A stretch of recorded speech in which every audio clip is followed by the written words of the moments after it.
Good evening and welcome to NewsNight. Tonight we'll have all your international, national, and local news. I'm Katherine Greisinger. And I'm Brendan McNamara. Cherished Pittsburgh River wins Pennsylvania's River of the Year award. Hear about which river and why. And learn about the multiple government appointments happening across the globe and what it means for their nation. All this and more coming up on NewsNight.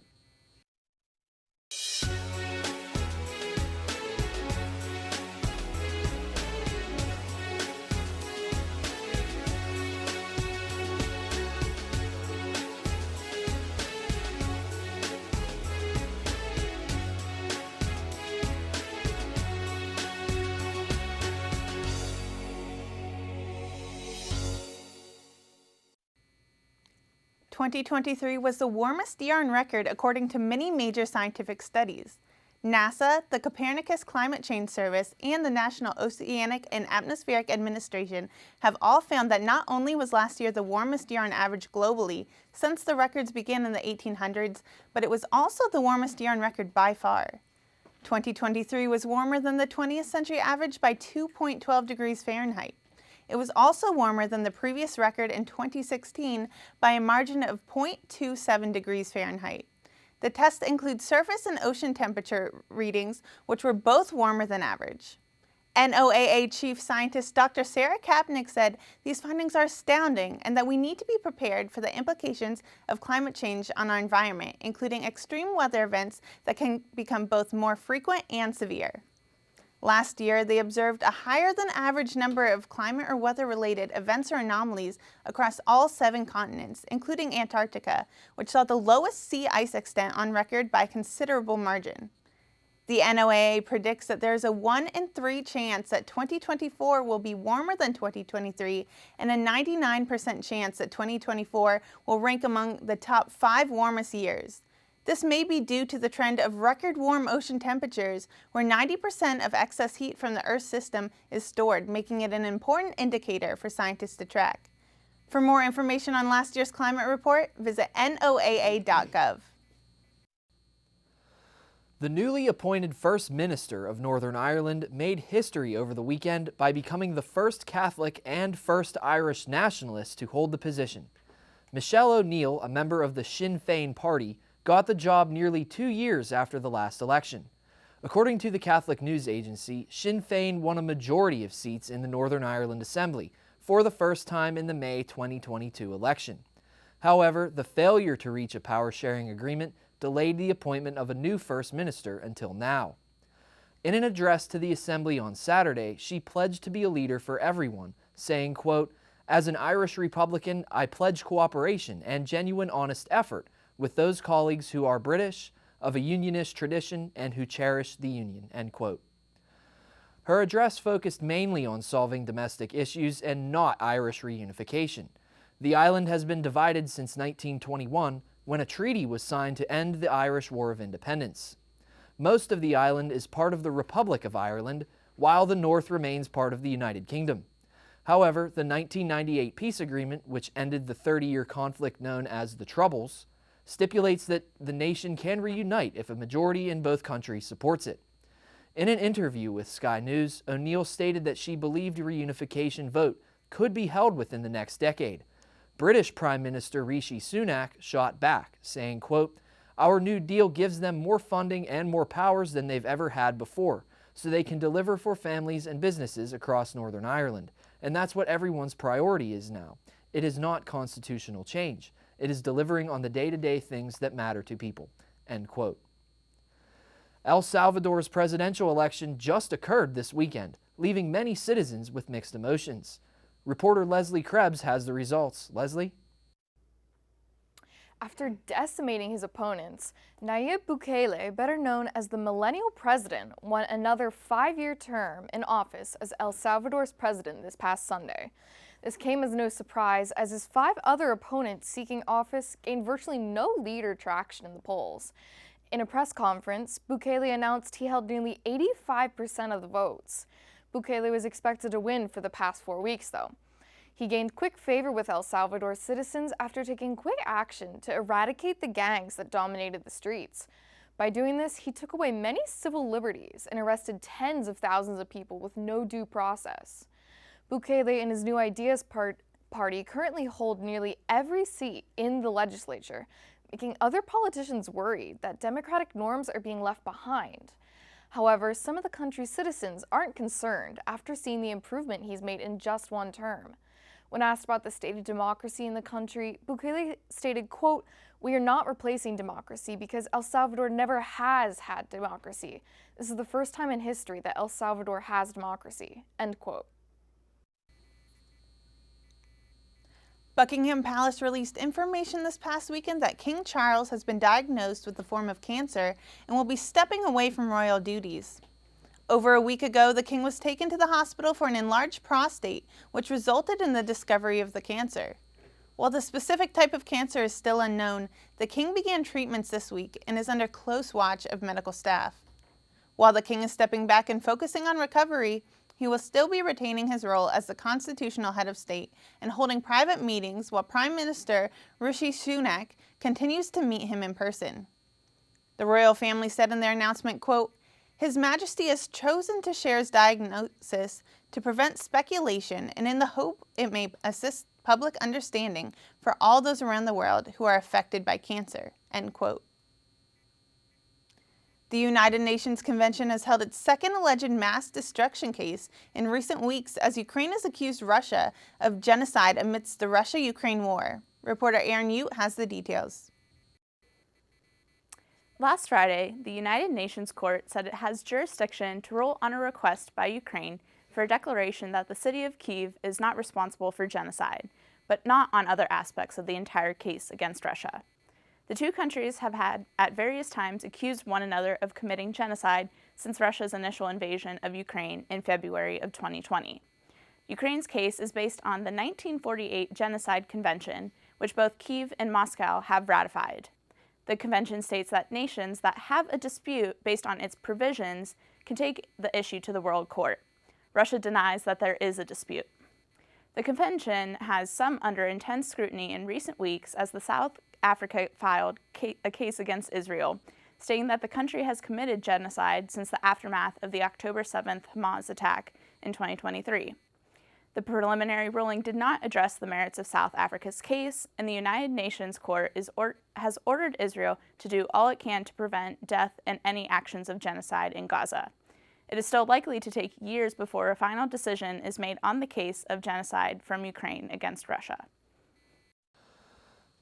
Thanks, Aaron. A routine visit to the dentist has sadly ended in the tragic death of a 5-year-old Ukrainian boy. The procedure, which included the removal of 2 of his baby teeth, typically is easy.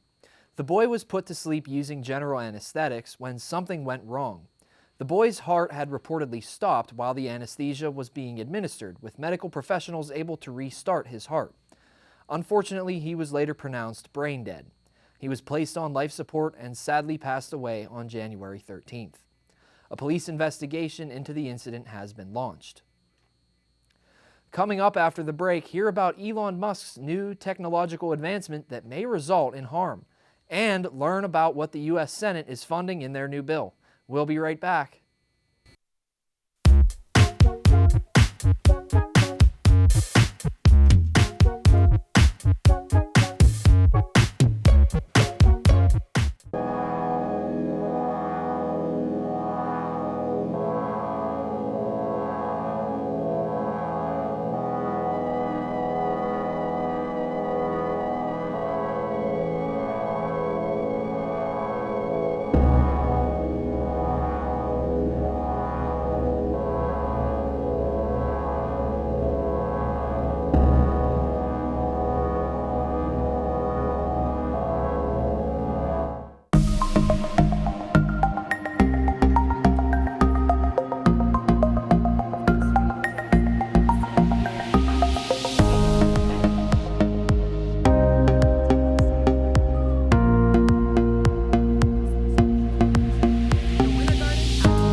people were killed after a small plane crashed into a home in Clearwater, Florida last Thursday.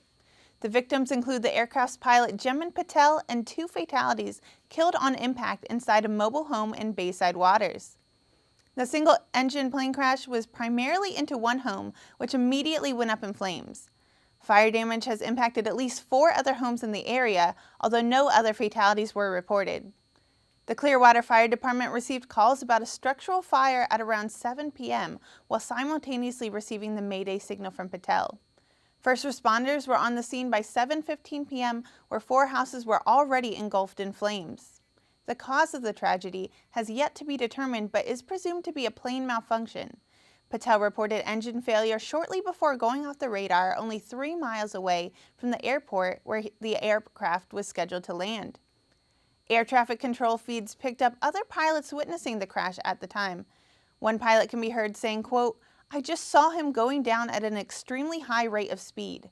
I did not see any flames, just saw the flight going down. There's still active flames down there and a lot of smoke coming from it.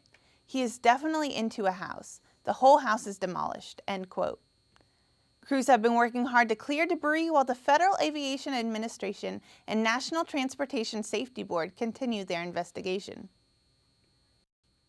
The Senate has unveiled its long-awaited package to fund border security as well as provide military aid to Ukraine and Israel.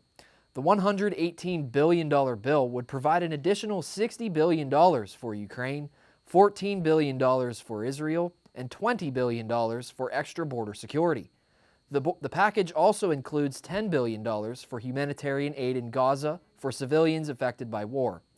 Another $4.83 billion would go to U.S. allies in the Pacific to deter China, while $2.4 billion would go to the U.S. military operations in the Red Sea.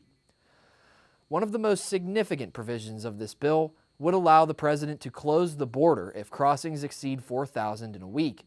Under the proposal, the president would be required to close the border if daily crossings surpass 5,000. President Biden has strongly supported this bill and has called on Congress to pass it, saying that it would make the country safer. Congress, however, is sharply divided on this bill.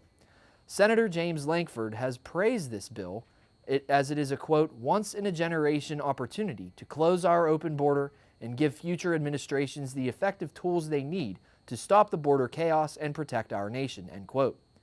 Other Republicans, like House Speaker Mike Johnson, have heavily criticized the bill, saying that it is not enough and it will be, quote, dead on arrival, end quote. Even some progressive Democrats have said they will not support this bill due to the harsher border policies. Progressive Democrat Pramila Jayapal of Washington said the bill, quote, throws immigrants under the political bus, end quote. The Senate is expected to vote on the bill this week. However, it is unclear if it will pass either chamber of Congress. Stay with NewsNight for updates on this story. A woman was charged with involuntary manslaughter after a gruesome act induced by cannabis. Reporter Juliana Brock has the details. Juliana? 33-year-old Bryn Speecher is charged with involuntary manslaughter after stabbing her boyfriend 108 times due to a cannabis-induced psychotic episode. The incident took place in Thousand Oaks, California on May 28th of 2018, but her sentence was just arranged now.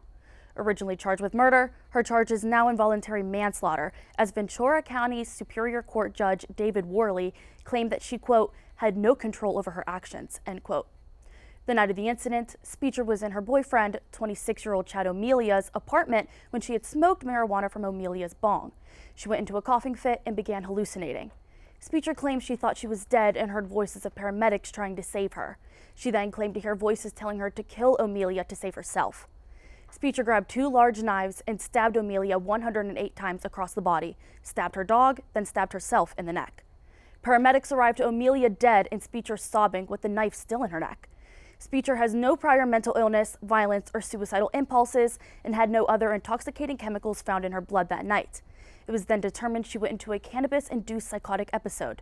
Speecher is sentenced to 2 years probation and must serve 100 hours of community service based on informing others of the risk of cannabis effects. Speecher claimed her boyfriend never told her that the cannabis was highly potent.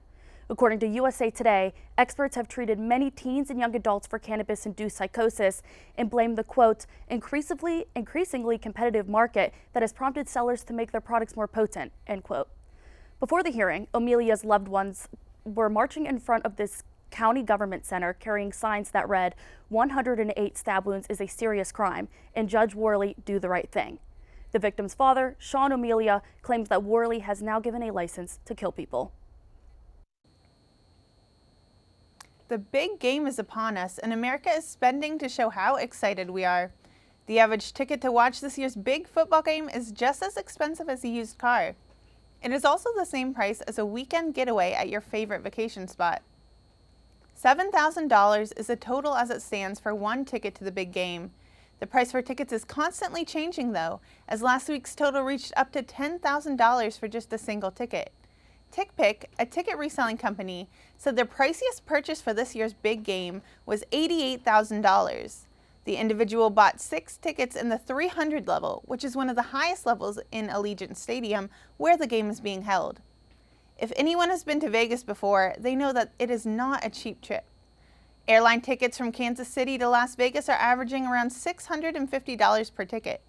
Fans are looking at an expensive trip to the city that never sleeps for the big game this year, but many have already secured their seats.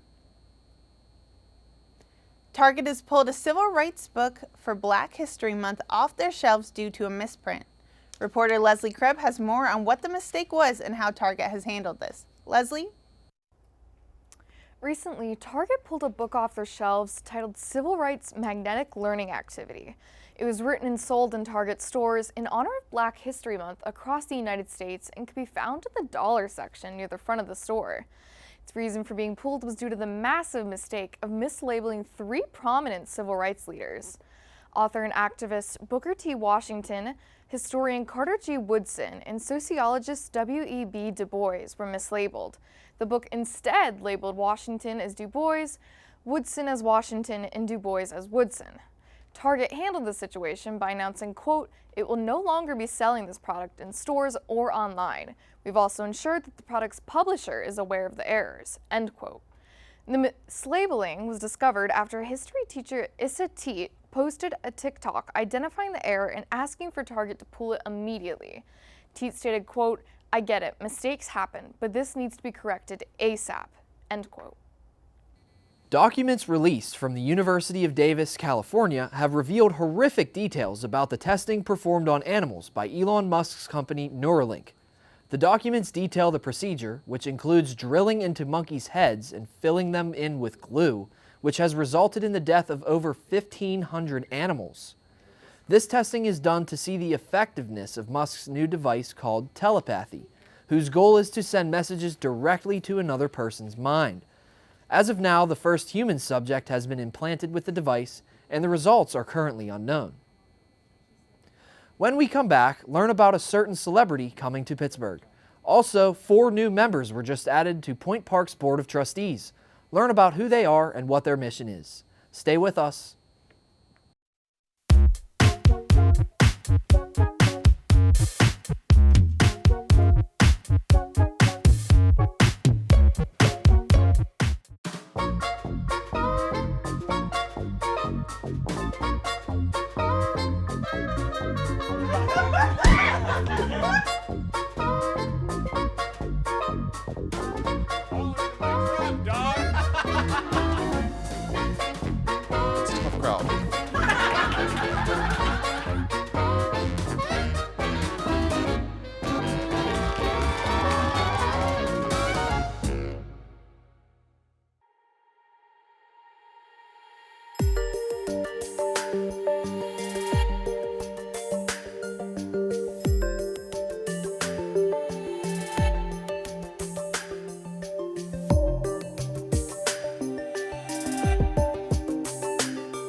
Allegheny River has just been named Pennsylvania's River of the Year for 2024.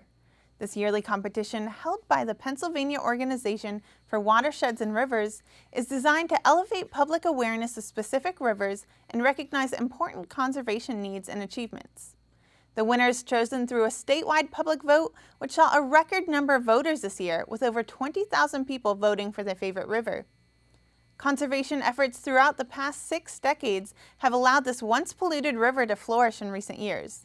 The 325-mile-long river, which passes through 6 different counties in the state, has documented over 50 mammals, 200 birds, 25 amphibians, 20 reptiles, 80 fishes, and 25 freshwater mussels in and around the Allegheny River, thanks to these efforts, according to the U.S. Forest Service. One organization responsible for contributing to these efforts is Three Rivers Waterkeeper, an organization that aims to improve and protect the water quality of the Allegheny, Monongahela, and Ohio rivers, and became the organization responsible for nominating the Allegheny for this prestigious title. Three Rivers Waterkeeper will be receiving a $10,000 donation from the Pennsylvania Department of Conservation and Natural Resources for nominating the winning river, which will be used for educational and celebratory events along the river. This is the 3rd time the Allegheny has been the recipient of this title. Kevin Hart is bringing his stand-up comedy show to Pittsburgh. The show will be held at the Benedum Center on April 14th. His brand new materials tour already has a dozen dates around the country. According to KDKA, his shows are a, quote, phone-free experience, meaning that you will not be allowed to use your phone in the performance space. Upon entry to the venue, guests' phones will be secured in yonder pouches, which will open at the end of the show. There will be areas specifically designated as phone usage areas. Anyone seen using their phone will be immediately escorted out of the show. Hart, a Philadelphia native, broke records with his hometown stand-up performance at Lincoln Financial Field, marking the first time a comedian sold out an NFL stadium. Tickets will go on sale Friday, February 9th at 10 a.m. with a pre-sale beforehand. A son has brutally attacked his father and publicly exploited his death for his anti-government manifesto. Reporter Juliana Brock has the details of this local tragedy. Juliana?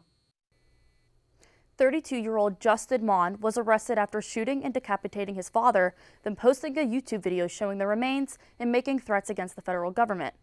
The incident took place on Tuesday, January 30th in Middletown Township, Pennsylvania. The victim, 68-year-old Michael Mon, was found by his wife that evening. His wife found his body dismembered in the bathroom, along with blood-covered rubber gloves, a large kitchen knife, and a machete. Michael's car was not in the driveway, and Justin had fled the scene.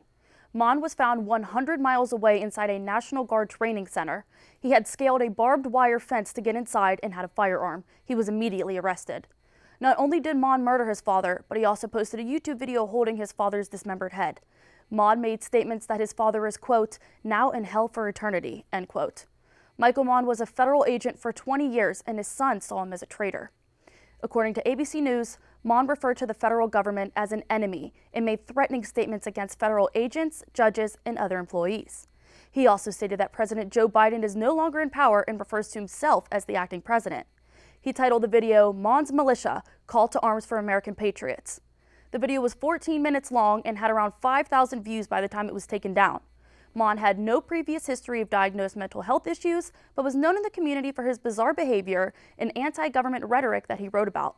Mon had legally purchased a firearm the day before the homicide and even surrendered his medical marijuana card to obtain the weapon. He is charged with first-degree murder, abuse of corpse, and possession of criminal weapons. Mon's preliminary hearing is set to take place on February 8th. Point Park University has just announced 4 new members of the Board of Trustees. Reporter Aaron Ute has the details on who they are and what their mission is. Aaron?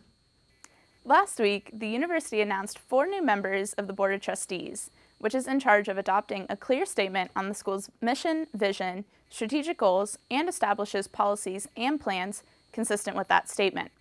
Among the 4 new members is Travis Williams, the president of the Pittsburgh Pirates. Williams has served as a lawyer for the Pirates and has been chief operating officer for the Pittsburgh Penguins and president of business operations for the New York Islanders. He's been president of the Pirates since 2019. Other new members include Daryl Fields, a neurosurgery resident at the University of Pittsburgh, Gary Bethel, a 1979 business management graduate and part owner and board member of the Hillendale Farms, and Jeff Poffenbarger, who is a 1996 film and video production graduate and an executive with Mythical Games. They are all serving 3-year terms. Thanks, Erin. Point Park's Black Student Union had some exciting events on its roster, one of which being their Black History Month Jamboree. Learn all about the festivities from reporter Callie Winder. Point Park's Black Student Union kicked off Black History Month with their very own Jamboree. The event was a way to support the local Black community in downtown Pittsburgh. So we have food and cake and vendors that Black-owned businesses are coming here. And so we're everybody's really excited. We're all wanting to really tackle this semester with a lot of ambition. The vendors attending this event had a similar idea in expanding their reach in the local Pittsburgh community, but their specialties focus on uplifting individuals in known problem areas like professional fashion and mental health. Bangles Boutique specializes in dressing the professional women. So I know there's a whole bunch of stores that got the free dresses and crop tops and things like that. But what about the women or the females who want to go to church, who need something to work in, who need something to do what you're doing, you know? We're the social butterfly experience, we're a mental health and wellness brand.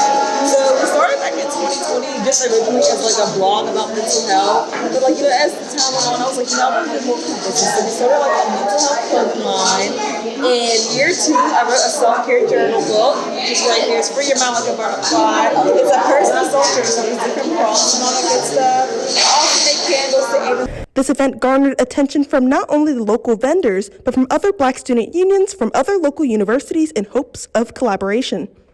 Point Park has a great one, so we just wanted to come and see and get to know everything before we started and expanded onto that. It's a really nice campus, and everyone's friendly, and the food's pretty good. Are you guys having really like the work that they're doing, especially this event for Black History Month? I love that they brought in Black vendors to support Black businesses too.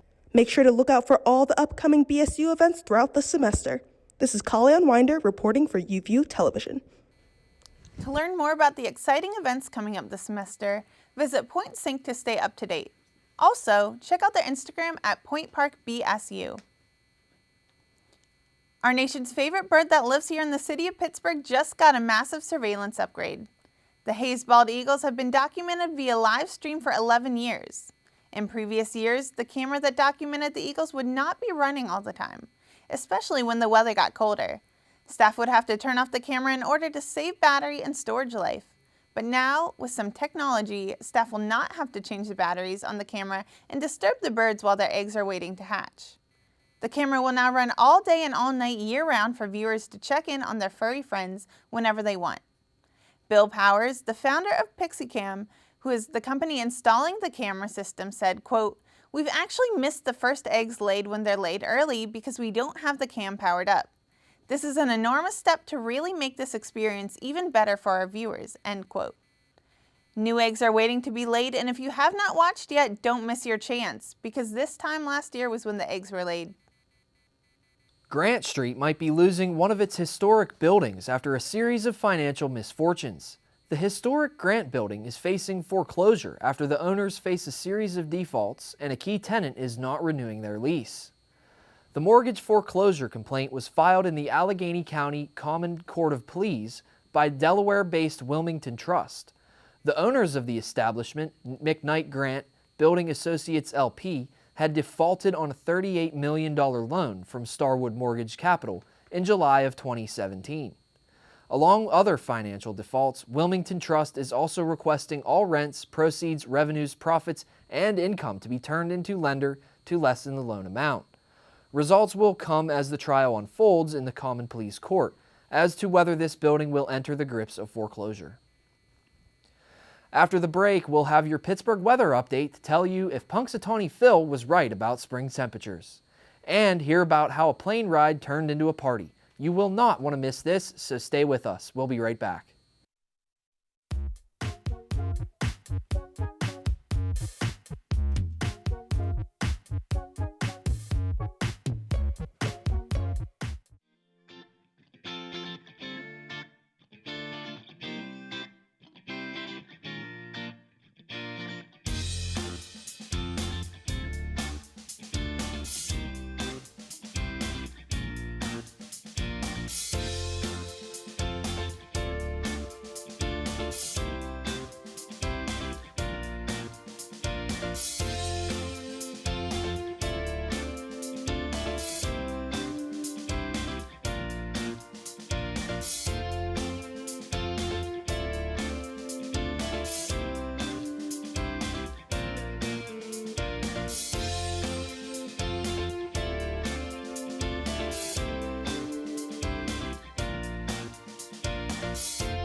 A normal plane ride turned into an unforgettable one after a passenger began playing his fiddle. On February 2nd, a plane from Belfast to Lanzarote turned into a river dancing extravaganza after musician Sean McGee asked his friend to, quote, pass him the fiddle, end quote. Danny Walters recorded the festivities alongside his wife where they were heading for a vacation in the Canaries. According to Good News Network, Sean played a rendition of Las Vegas in the Hills of Donegal alongside his friends Nathan Carter and Matthew Crampsey, who are also musicians. The three of them are some of the best-known names in Irish folk music. Passengers aboard the flight began singing, clapping, and dancing. One girl even hopped into the aisle to dazzle the crowd with her river dancing abilities. Sean paid for an extra seat for his fiddle, and that money was well spent. Pittsburgh has been on a streak of some beautiful sunny days. The question, though, is are they here to stay? First-time weather reporter Robert Fornatero has a forecast for us. Robert? Groundhog's Day just passed, and the legend himself, Punxsutawney Phil, has predicted an early spring for 2024. Looking at Thursday's weather, he seems to be right, with a high around 60 degrees and the low of 46. The morning and afternoon will be nothing but sunshine and some clouds, breaking the streak of cold and cloudy weather. In the evening, we will feel the low of 46 degrees and may see light precipitation in spurts, with the wind picking up to around 15 miles per hour. While you enjoy this sunny weather, make sure you prepare your jackets for the night. Speaking of wearing jackets, the weekly weather says a different story than Thursday. We will get continuing fluctuating temperatures every day. The week will slowly get colder, with the next few days staying around early 50s and 40s as the high and the lows in the 30s. We will see a lack of sunshine as the week goes on, with Saturday and Monday having a higher chance of rain. Through by next Wednesday, we should see some clouds start to peek through again. Prepare for some classic gray Pittsburgh days. Now back to the desk. Thank you for tuning in to this episode of NewsNight. If you want to see more, check out our social media pages on both Facebook and Instagram at UView Television. You can also check out more episodes on our YouTube channel or our website, uview.pointpark.edu. I'm Brendan McNamara. And I'm Katherine Greisinger. From everyone here at NewsNight, thank you for watching and have a great evening.